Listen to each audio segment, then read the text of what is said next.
Welcome to my Itong Kinain Ko series. Simple mabilis with calorie count. Let's go!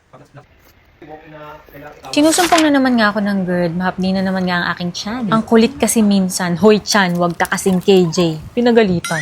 Minimal oil to no oil for 3 days sana straight. Day 1 tayo ngayon. Tapos bukas day 1 ulit no? Ang cute itong organizer ko, no? Pwede kahit saang part ng bahay. Ang nipis lang niya, kaya pwede mong isingit kung saan-saan. Marinate lang natin to mabilisan. Less sodium soy sauce, oyster sauce, sesame oil, konti lang for aroma and flavor. Brown rice vinegar, honey, salt and pepper, ginger at leeks. Kung walang leeks, alisin nyo.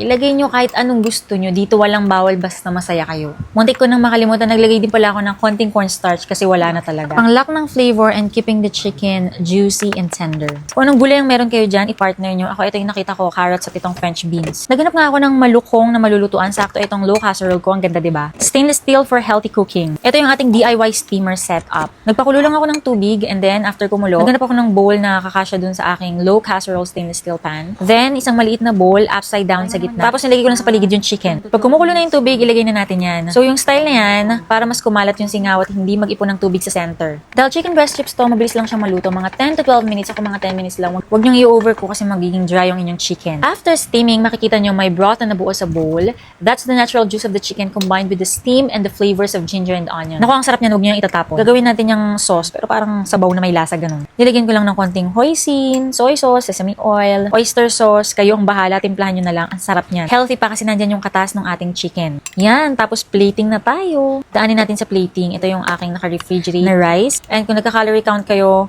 naka-post sa caption. Siyempre, itong ating sauce, ang sarap niyan. Kahit higup-higupin mo, since hindi naman maalat yung timpla ko, ang sarap niya. Ito na nga, kainan na. Kain na tayo.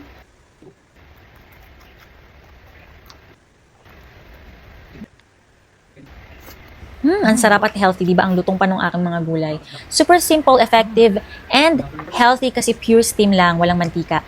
Plus, bonus pa yung broth. Pwede mo sipin or soup or gamitin mo as sauce, gaya ng ginawa ko. Kaya naman,